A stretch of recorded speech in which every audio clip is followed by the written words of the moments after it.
오늘 본문을 볼까요? 역대상 4장 9절로 10절에 야베스라는 사람을 간단 명료하게 두 절로 요약되어 기록되어 있습니다. 그런데 이 두 절이 대단히 우리 인생에 있어서 기감이 되고 이 말씀대로 또 살아가야 할 우리 인생의 목표에 어떤 키워드를 잡을 수 있는 방법이기도 합니다. 야베스는 그의 형제보다 귀중한 자라 그랬어요. 귀중한 자. 다른 말로 말하면 존경받는 자였다. 그 형제 중에서 이 사람은 유독 귀중한 사람, 존경받는 사람이 되었다. 왜 귀중한 사람, 존경받는 사람이 되었나?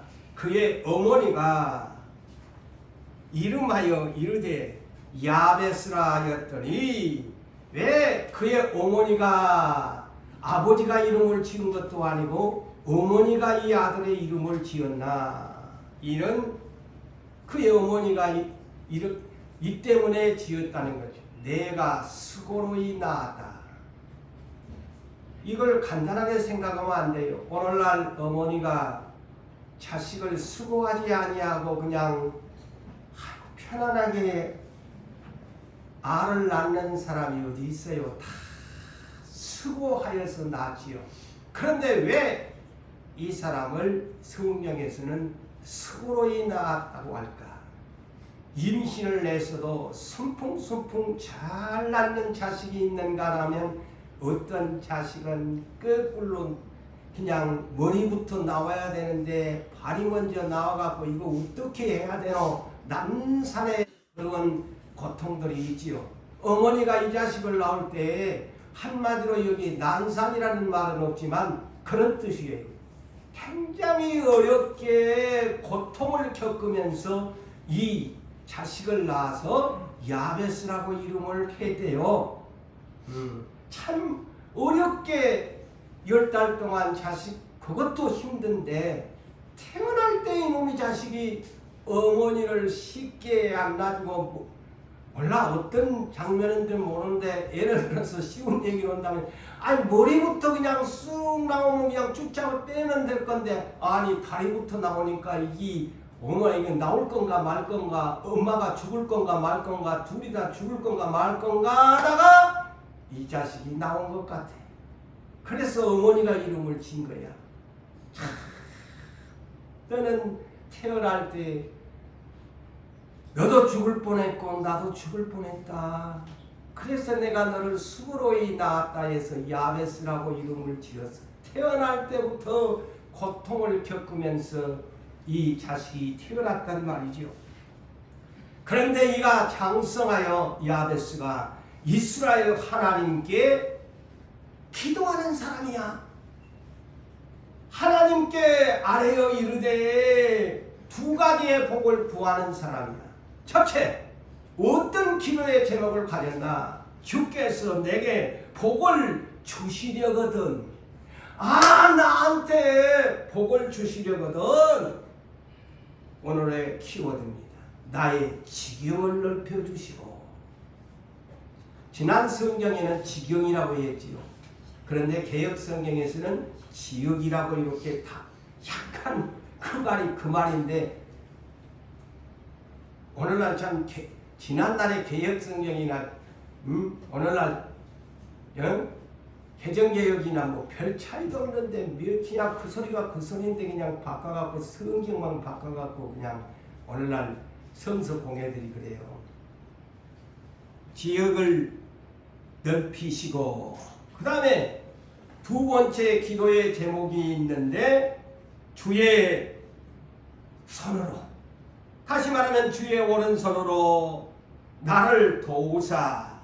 나로 태어날 때도 이 양반이 태어날 때도 그냥 죽기 아니면 까무러치기로 어머니가 낳았는데, 이 사람의 일생이 이 두 번째 기도의 제목을 보니까 여기 뭐라고요? 두 번째 기도, 나를 환난에서 벗어나게. 환난에서 벗어나게 해달라는 거예요. 나의 환난을 벗어나 내가 근심이 없이 좀 평안을 가지고 좀 살게 해주세요. 우리들 같은 경우가 말이에요. 이 야베스 좀 환난에서 벗어나서 근심 없이 평안 가지고 하루하루를 좀 살았으면 좋겠습니다. 이렇게 하나님 앞에 두 가지의 기도의 제목을 가지고 꼭 우리 같은 기도의 제목이야. 우리의 성전 건축을 놓고 지경을 넓혀가기를 원하는 것처럼 또한 이 환난에서 좀 제발 좀 벗어나서 하루하루 근심 없이 평안 가지고 좀 살았으면 하나님 좋겠어요. 얼마나 부르짖겠어요. 그러니까 하나님이 그 구하는 것을 허락하셨더라. 할렐루야.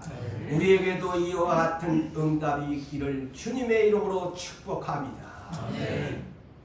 이 사람이 다시 말하면 시편 81편 10절에 있는 말씀처럼 너의 입을 넓게 열라 내가 너를 채워주리라 하는 말씀처럼 내 지경을 넓혀주시고 나를 환난에서 제발 좀 벗어나게 해달라고 기도를 넣는데 하나님이 아마 때가 찼음에 이분에게 하나님의 놀라운 축복을 주신 그런 내용이 기록된 것 같습니다. 그렇다면 오늘 우리의 믿음으로 우리가 지역을 넓혀가려면 야베스처럼 지역을 넓혀가려면 그 첫째가 뭘까요? 우리는 지역을 넓혀가야 돼요. 이 지역을 꼭 땅으로만 생각하지 마세요. 제가 4가지로 여러분들에게 풀어드리려고 합니다. 첫째는 땅의 지역이겠지요.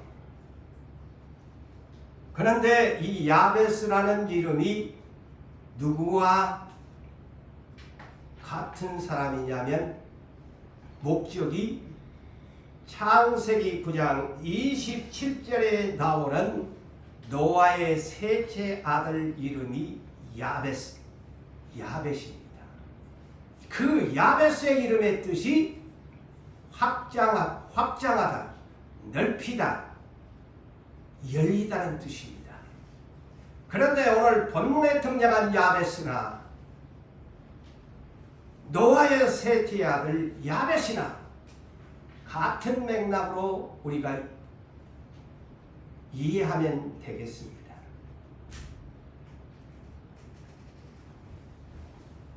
그래서 노아의 홍수 이후에 여러분 얼마나 이 노아 홍수 때 이 8식구가 대환난을 겪었어요. 대환난, 홍수라는 심판의 엄청난 환난 가운데서 8가족이 구원을 받았잖아요. 나중에 재림도 7년 대환난 후에 똑같아요. 성경은요. 홍수 때도 그것을 다 물 위에서 겪어요. 뭐나 자꾸 한나라를 안 겪고 그냥 공중으로 휴거된다고 오늘날 그리스도인들에게 너무 안일하게 복음을 전해요. 그래서 더 망치는 거예요. 한난 안 겪고 공중으로 가니까 염려할 것 없어 택한 백성, 그럴듯한 복음의 소식입니다. 아닙니다. 노아도 그 1년이라는 세월 속에 물 위에 그 많은 대환난을 겪으면서도 노아의 방주 안에서 견뎌야 했습니다. 오늘날 잘못하면 비마치는 설교가 되면 그렇게 전할 수 있습니다. 쉽게 예수님, 너는 선택했으니까 염려하지 마. 너 예수님 오면 네 한날에 안 떨어지고 공중으로 올라가니까 얼마나 편해요. 그러면 굳이 이 자리에 올 필요도 없어. 나를 생명책에 기록했다며. 우리 그렇게 성경을 오해해서는 안 됩니다.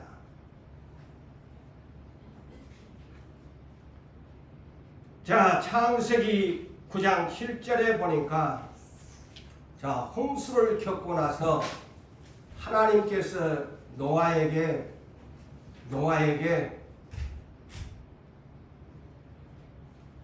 첫 당부가 뭘까요? 생육하고 번성하고 땅을 정복하고 땅에 충만하라. 지경을 넓혀가라고 합니다. 예? 지경을 넓혀가라고 합니다. 너희 8 식구가 이제 세상에 유일하게 너희들만 남았는데 이 엄청난 땅덩어리를 너희 눈앞에 있는 지역만 살지 말고 네 자손들이 자꾸 민족으로 번성하여 지역을 넓혀가라. 그 하나님의 당신의 자손들에게 원하는 하나님의 비전입니다. 그러자 창세기 9장 19절을 보니까 노아의 세 아들로부터 사람들이 온 땅에 퍼져갔다. 보십시오. 지경을 넓혀갔다고 성경은 말합니다. 그래서 오늘 본문에 지역을 넓혀간다는 것은 이 땅에 살면서 자꾸 민족이 번성하면서 퍼져나가야 된다고. 하나님의 뜻은 잘못 도해하면 내 지경을 넓혀주세요 하니까 오늘날 서울이 지금 부동산 값이 막 강남 지역에 뛰어오르니까 지금 전부도 비상 대책을 씌워가지고 막 부동산 투기, 여기에서 부동산 투기하라고 하는 말 절대 아닙니다. 땅 사가지고 돈 벌어라는 내용하고 개념이 다릅니다. 여러분 착각하시면 안 돼. 성경을 부동산 투기에서 돈 많이 벌어라 하는 뜻이 아닙니다. 지역을 넓혀 가서 생육하면서 번성하면서 땅에 충만하면서 땅을 정복하면서 하나님의 자녀로서 리더십을 가지고 다스려 나가라. 그게 하나님의 뜻이에요.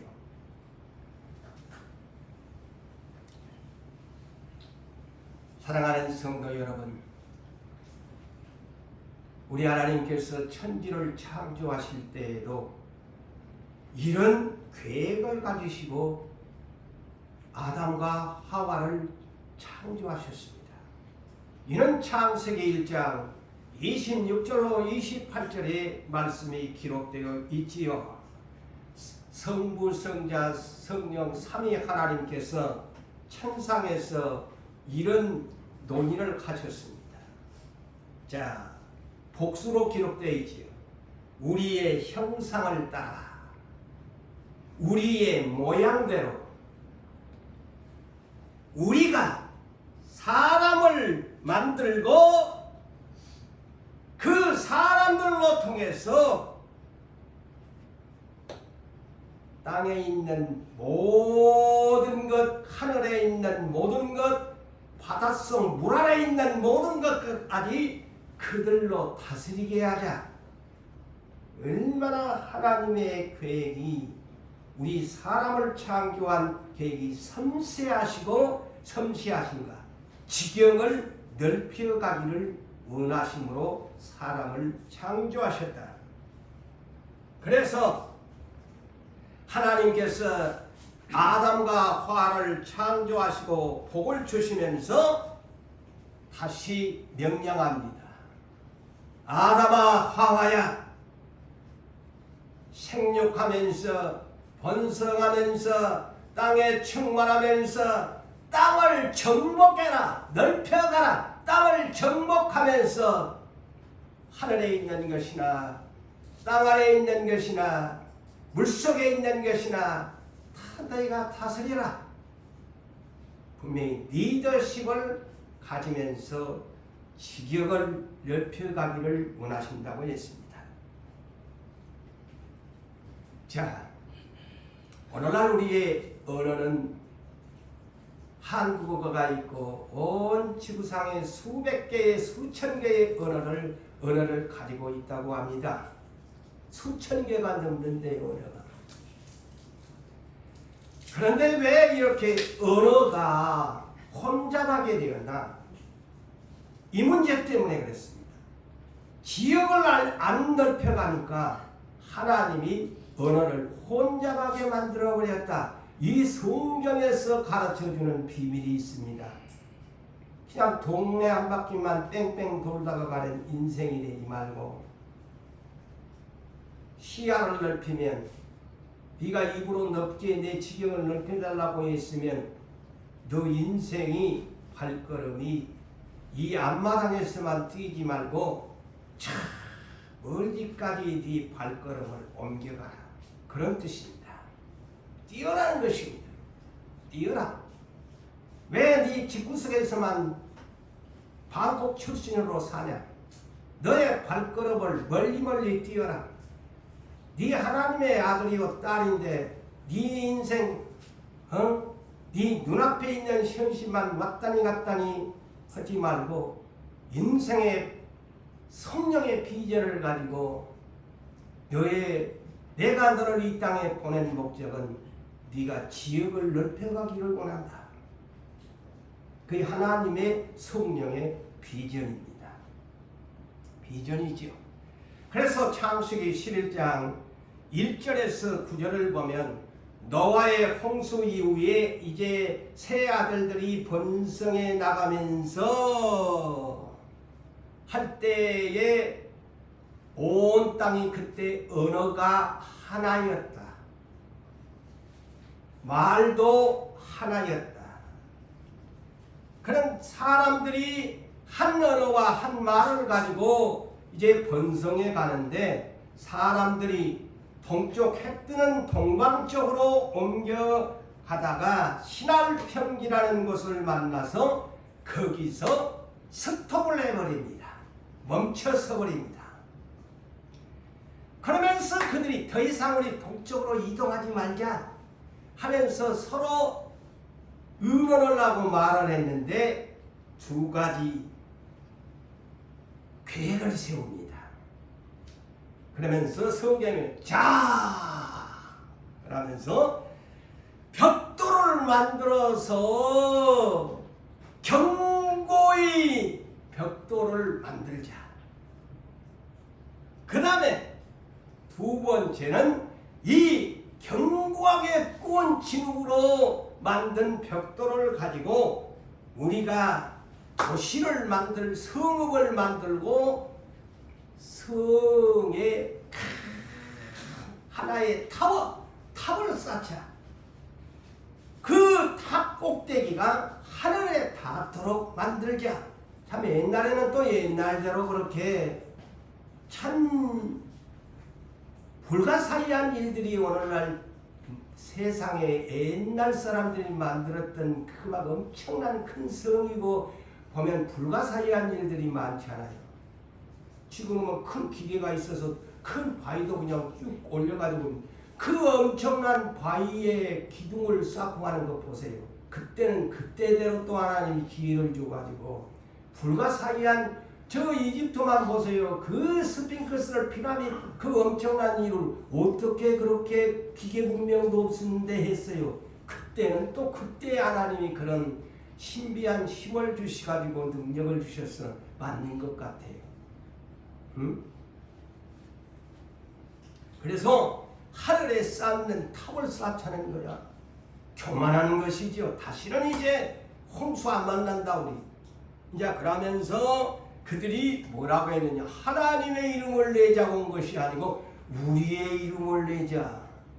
참 하나님이 보니까 저게 한마디로 보니까 이거 완전히 또 이 교만이 넘쳐나는 거야. 하나님을 무시하는 거야. 그러면서 뭐라고 하냐면 하나님 귀에 딱 거슬리는 말을 하는 거야. 우리 더 이상 다른 데로 옮겨가지 말자. 우리 흩어짐을 면하자. 하나님은 흩어지는 것이 하나님의 뜻이야. 인구가 얼마 안 되니까 자꾸 이 지구촌의 땅덩어리로 번성하면서 생육하면서 땅을 점령해가면서 나가야 되는데 안 가겠다는 거야. 하나님이 귀에 탁 거슬리는 거야. 그러니까 여러분들한테도 지금 그런 거예요. 왜 네 안방에서만 놀래?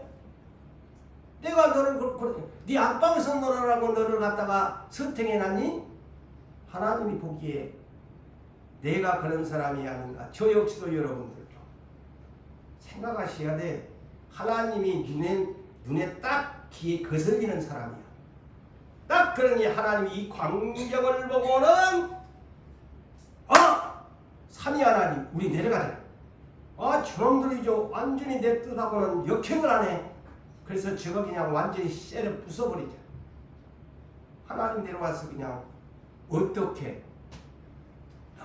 하나님의 생각에서는 바다에 보리 언어가 하나였는데 저거 뭐 벽돌 밑에서 올리고 그러면 언어가 달라고 하면 저것들이 못하겠구나.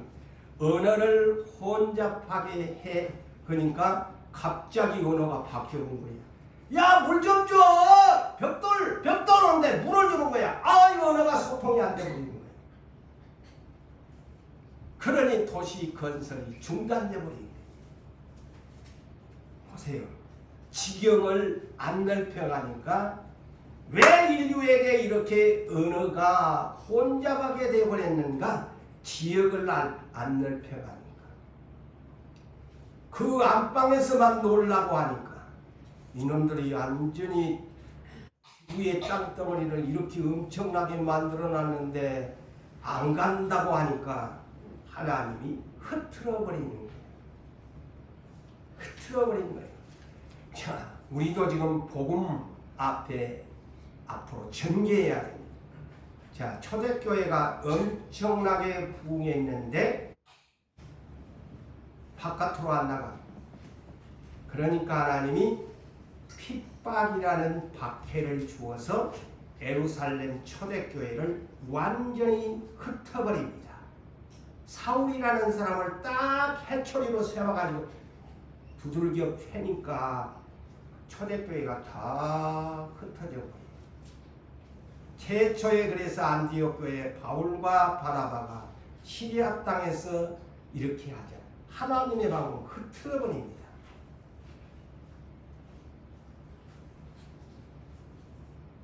여러분 430년 동안 애굽에서 나라 없이 하나님의 비전은 아브라함이 받았는데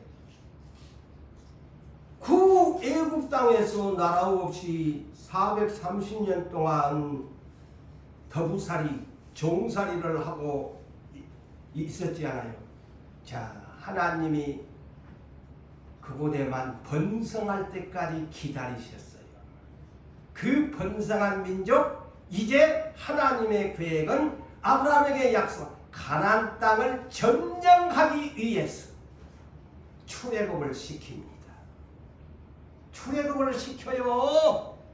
그래서 하나님이 그들에게 가나안 땅 7족속을 땅으로 너희에게 준 약속의 땅이니까 그곳으로 가거라.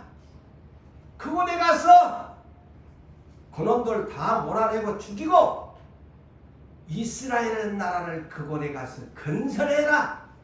생육하고 너희 민족 번성하고 정복하고 땅을 다스리라. 똑같아요. 이 성경 창세기부터 계시록까지도 하나같이 그 시대의 내용은 제가 이 성경을 볼 때는 같아요. 맥락이 같습니다. 그런데 좋다고 나왔는데 아이고 그 점령의 땅 눈앞에 보이는 땅에 와서 12사람 정탐꾼이 갔는데 아이고 시야가 좁은 10사람이 보니까 어머나 큰일 났네. 어이고 우리는 망했네. 저 사람들은 네피림의 후손 대장부들이고 우리는 키가 메뚜기만 하고 저 사람들은 저렇게 큰데 어떻게 우리가 이 땅을 점령한단 말이냐. 그래가지고 10사람이 돌아와가지고 원래 여자들은 약하잖아요. 말만 들으면 섬세하고 너무 생각이 많아가지고 아이고 10사람의 남자들이 와서 부정적인 악평을 해보니까 온 광야교회는 뒤집어져 버렸네. 40년의 하나님 앞에 징계를 받고 들어가지도 못합니다. 이 때문에. 그렇지만은 여러분이 잘 아는 그 중에 대표적인 인물 갈렙이지요. 유다지파. 유다지파는 창세기 49장에 제가 이번 금요일 날도 말했지만 니는 웅크리지 않는 숫사자 암사자 같다. 갈렙이 그런 사람, 용감한 사자 같은 사람이에요. 여호수아 14장에서 그는 광야에서 그 부정한 불평한 사람들 때문에 자기는 참아내야 됐어요. 끝까지 45년을 견뎌야 했습니다.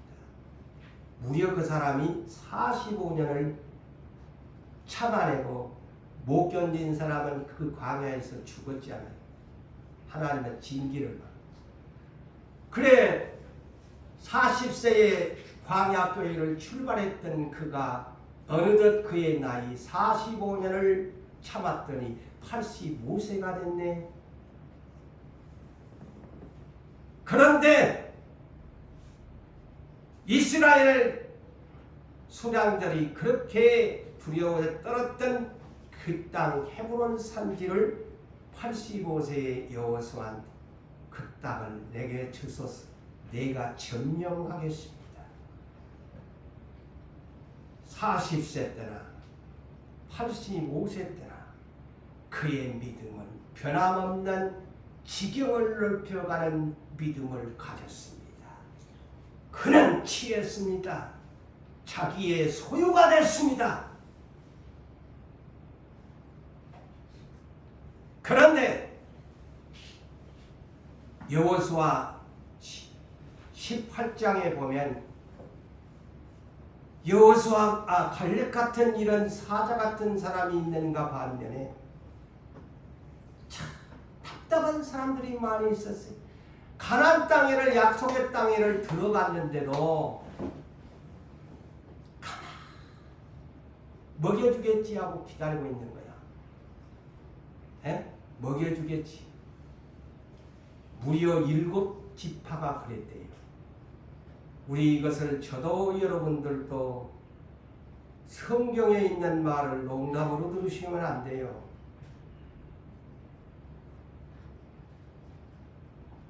자, 동쪽 요단강을 건너지 아니하는 누벤 지파와 두 지파 반은 약속의 땅은 어디냐면 서쪽 요단강을 건너는 땅입니다. 그러나 누벤 지파와 이런 두 지파 반은 안 간다고 하고 대신 군인들이 가서 서쪽에 가서 열심히 전쟁이 끝나면 돌아오겠다고 해서 두 지파는 요단강을 자손들은 안 건넜어요. 군인들만 건너갔다가 다시 다시 돌아온 것. 그렇다면 이 서쪽의 약속의 땅은 7지파 반이 들어갔습니다. 7지파 반, 9지파 반이 들어갔어요. 므낫세 지파를 2분의 1로 나눠서 옆짝에 반지파, 저짝에 반지파, 2분의 1 지파로 나눴어요. 그런데 두 지파 반은 서쪽에서 유다 지파를 비롯해서 요셉의 지파는 받았는데 7지파가 가나안 땅에 와가지고 앞마당에서만 놀고 앉는 거야. 제가 쉽게 지금 설교하면 앞마당에서만 놀아. 그지에게 텐트 치는 장막에서만 놀아. 그러니 여호수아가 너무너무 답답한 거예요. 7지파들을 다 소리반다. 모여라! 그러면서 충격적인 말을 합니다. 너희 조상 하나님 여호와께서 너희에게 주실 땅을 점령하여, 이거 뭡니까? 점령하여. 이거는 지경을 넓혀 가기를 이 말입니다. 지경을 넓혀 가기를 어느 때까지 지체할래? 점령해야 되니 왜 가만히 있나? 자, 그러면서 그 땅을 두루 다니면서 그 땅을 그려가지고 내게로 오너라. 우리 노사교회 일꾼들에게도 그런 말씀을 주신 적이 있지요. 펜과 계획을 세우고, 계획도 활용도 못할 그런 계획 말고 현실에 맞는 계획을, 타당성 있는 계획을 세워야지. 너무 허무맹랑한 하지도 못할 계획은 그럴듯하게 세우면 그것은 실행도 못할 것 백날 천날 해봐도 소용없습니다. 현실에 타당성 있는 계획을, 펜을 쓰고 계획을 세워야지. 여기에서도 똑같아요. 그 사람들이 펜을 가지고 그 도면을 그려올 사람이 없어. 그러니까 그림을 그려오느라고 하잖아요. 두루 다니면서 너희들이 점령할 것을, 너희가 분배받아야 할 땅을, 아니 너희가 펜을 가지고 좀 도면을 그려가지고 이 지역은 우리 지파가 차지할 땅이니까 하면서 그 땅을 너희가 점령해야 될 거 아니냐. 옛날이나 지금이나 똑같아요. 자, 지역을 넓혀가는 것이 하나님의 뜻이에요. 두 번째로는 사업 확장을 넓혀가라는 뜻입니다. 소규모의 사업을 시작했다면 이제 중소기업의 비전을 꿈꾸고, 중소기업을 이루는 사람은 대기업의 비전을 가지고 살아가야 된다는, 그게 사업 확장이죠.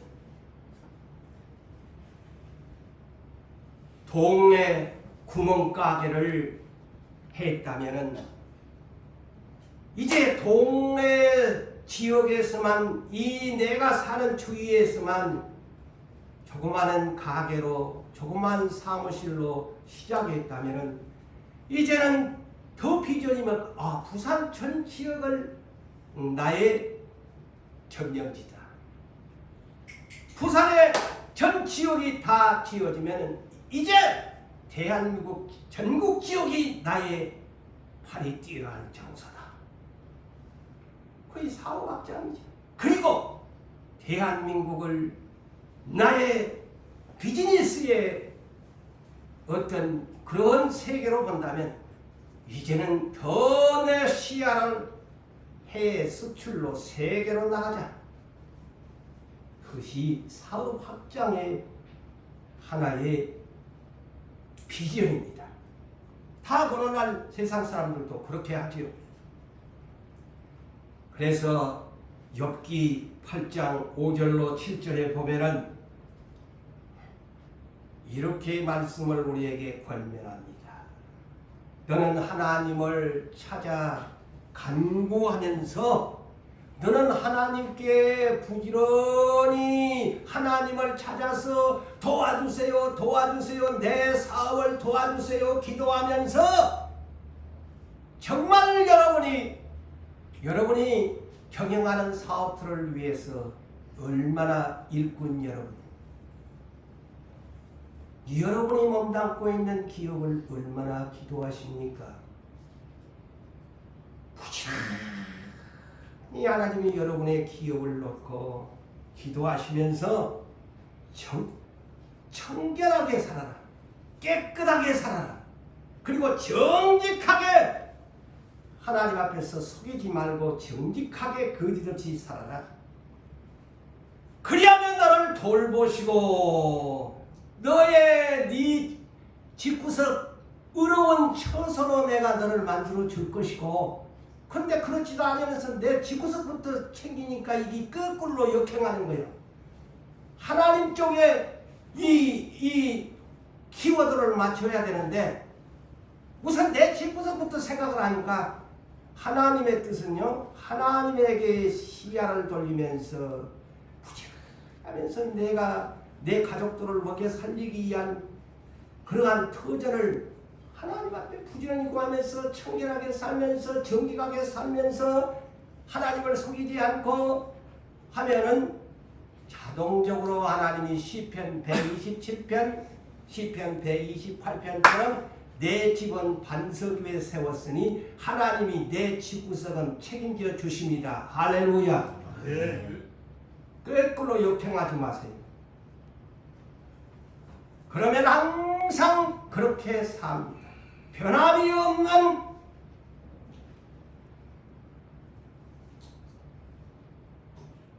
하나님 앞에 칭찬 못 받습니다.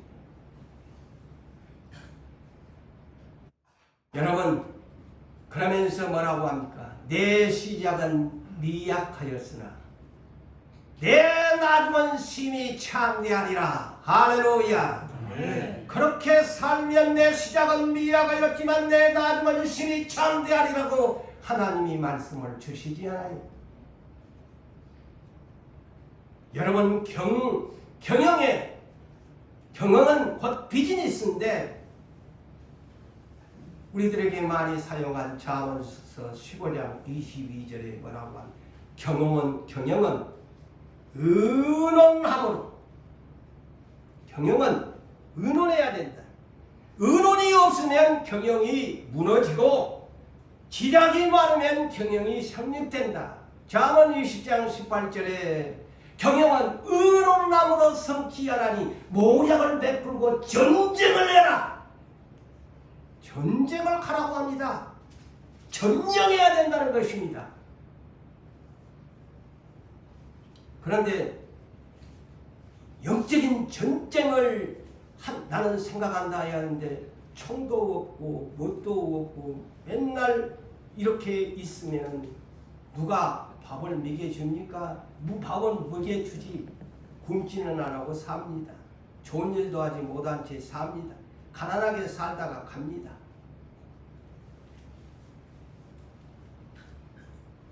세 번째는 복음 사업의 확장을 말하고 있습니다. 이 지경을 넓힌다는 것이 복음사.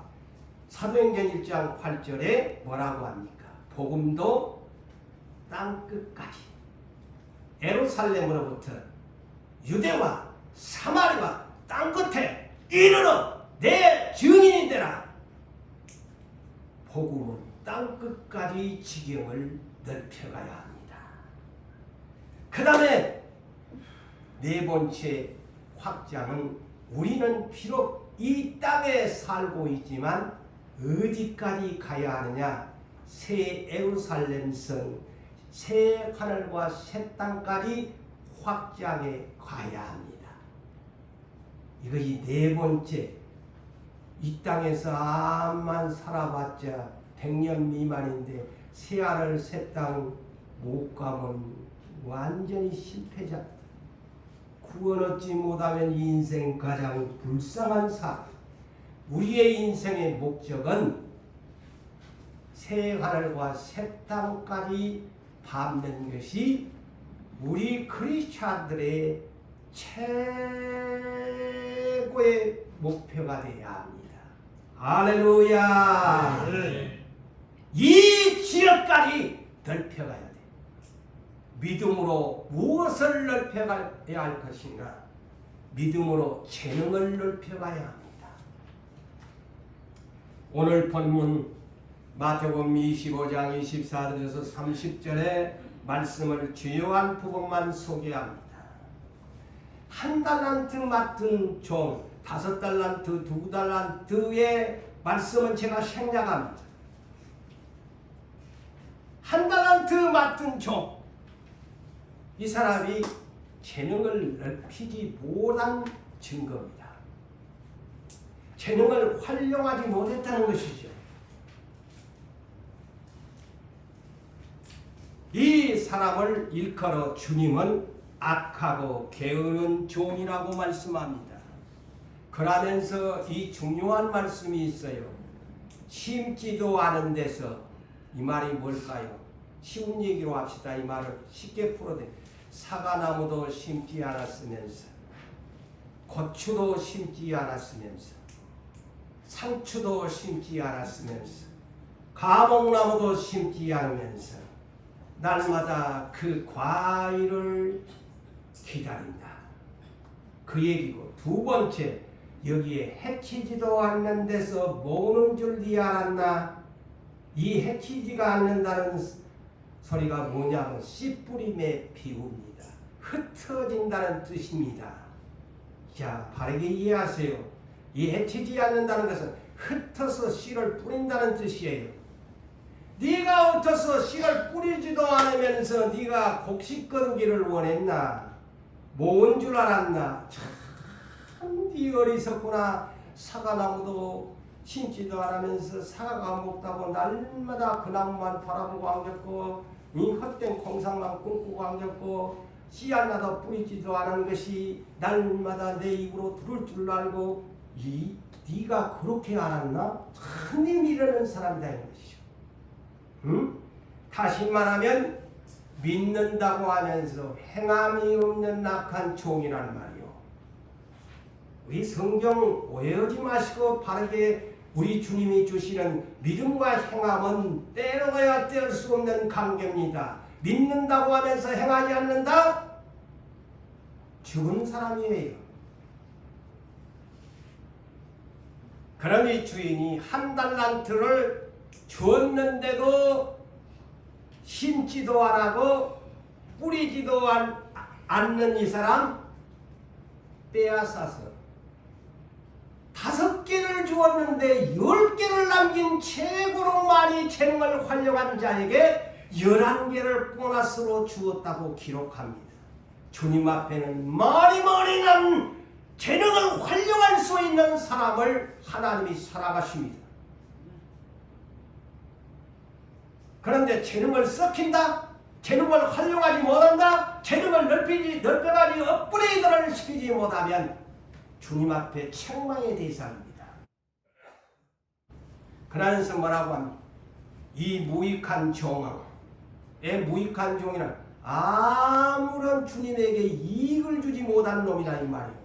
이 무익한 종, 아무 이익도 나한테, 나는 너를 네 이름을 생명책에 기록했고 너에게 한 달란트라도 은혜를 주었는데 네 나한테 이익을 남겨준 것이 뭐냐? 이 얘기입니다. 이 무익하다는 것. 아무런 이익을 나한테 안 준다. 그러니까 어두운 바깥 세상으로 저놈 묶어다가 내쫓이고 저놈은 지옥불에서 이를 갈면서 슬피 울리라. 최고의 비참함. 선택해주면 뭐하라. 내가 네에게 은혜를 주어서 재능을 주었는데 네 재능을 활용하지 아니하는데 너 똑같이 비그리스도인과 함께 지옥에 간다.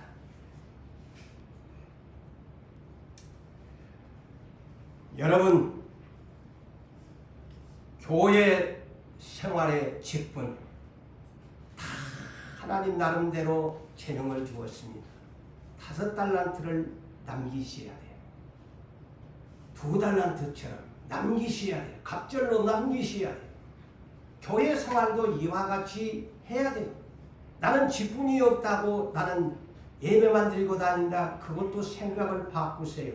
여러분들에게 다 하나님이 나름대로 재능을 주었거든요. 그 재능을 발견하세요. 나는 주를 위해서 하나님의 교회 생활에서 나의 재능을 어떻게 활용할 것인가를 생각해 보신 적이 있습니까? 오늘 이 설교를 듣고 생각을 바꾸세요. 직분 없다고 그냥 왔다니 갔다니 그러면 그대로 천국 간다고 생각하세요? 재능을 활용할 줄 알아야 돼요. 그리고 또 사회생활에서는 아까도 지경을 넓혀간다는 것, 비즈니스를 하는 여러분들이면 그 비즈니스의 재능에 대한 것을 자꾸 업을 시켜가지고 비즈니스에 대한 이익을 남겨야지. 내가 장사를 했다니. 그래서 여기에 뭐라고 비유를 했어요? 장사하는 이익을 남기는 비유로 달란트를 이렇게 기록합니다. 장사하는 이익에.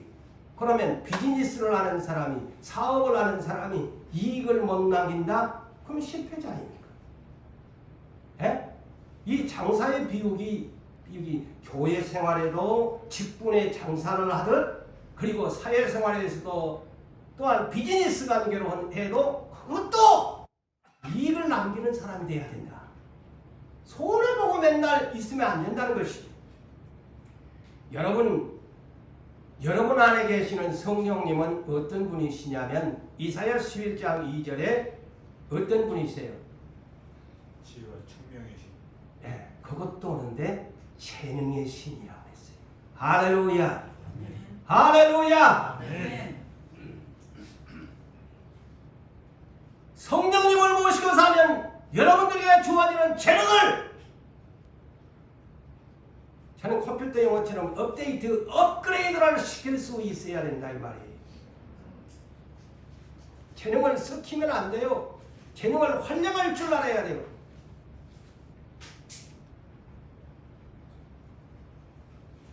성령님은 그래서 9가지의 열매를 하나님 앞에 드릴 수 있도록 오신 거예요. 사랑할 줄 알고, 충성할 줄 알고, 절제할 줄 알고 하면서 9가지 열매를 맺어서 주님에게 드릴 수 있도록 우리 하나님이 했어요. 자, 우리는 히브리서 3장 1절로 6절을 보면은 두 분의 구약시대의 대표적인 인물 모세, 구원자 예수 그리스도를 대표적으로 모델로, 자, 예수 그리스도는 대제사장이시고 사도신데 이분을 깊이 생각해라. 자, 오늘 하루 동안에 무엇을 깊이 생각하세요? 이분을 한번 깊이 생각해 보세요. 성경에서는 깊이 생각해 보라고 합니다. 그런데 모세는 이스라엘 온 집에 사만 종으로서 신실고 충성했고, 예수는 온 집에, 하나님의 온 집에 아들로서 적당히 하셔도 될 뿐인데 아들이시면서도 죽기까지 충성했다. 이거를 깊이 생각해야 된다. 그래서 사랑하는 성도 여러분, 교회 생활,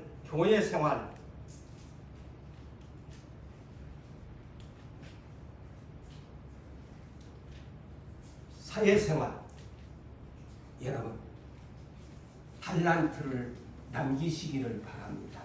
네. 교회에서도 그 재능을 최대한 하나님께 드리시고, 또 사회생활에서도 물질적인 장사하는 이익을 얻기 위해서 최선을 다하십시오. 그래서 그것이 하나님의 영광을 위한 일이에요. 빈둥빈둥 노는 인생 되지 말고 하나님을 위해서 이익을 남겨드리는 여러분들이 되셔야 돼요.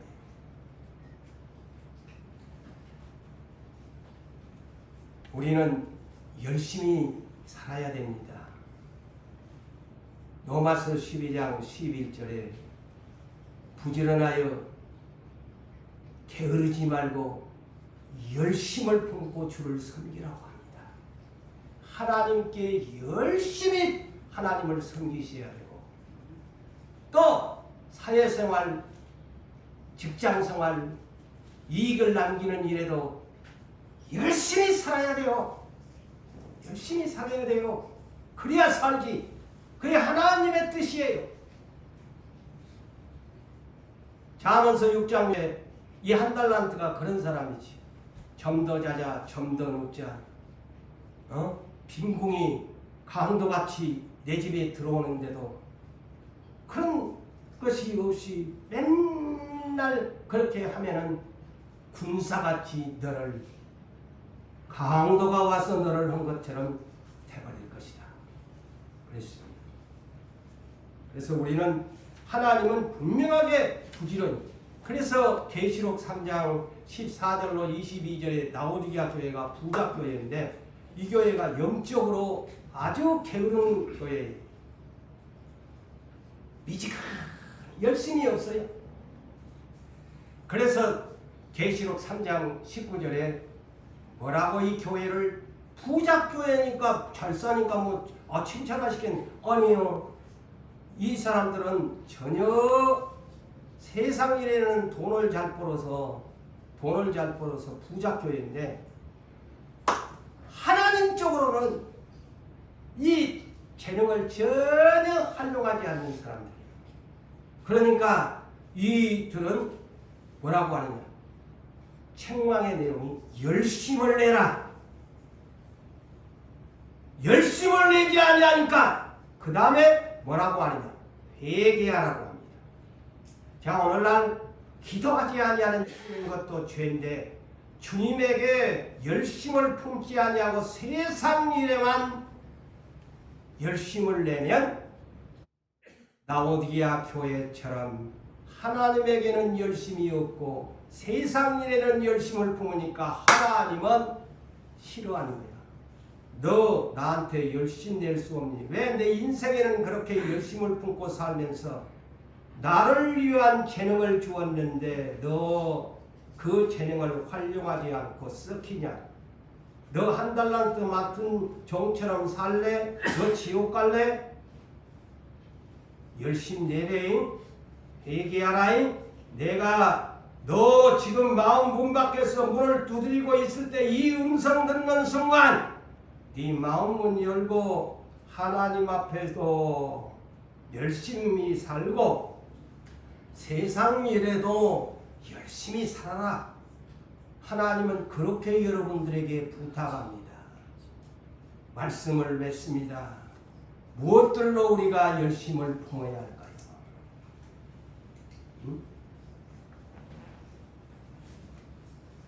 우리는 믿음으로 무엇들을 넓혀야 할까요?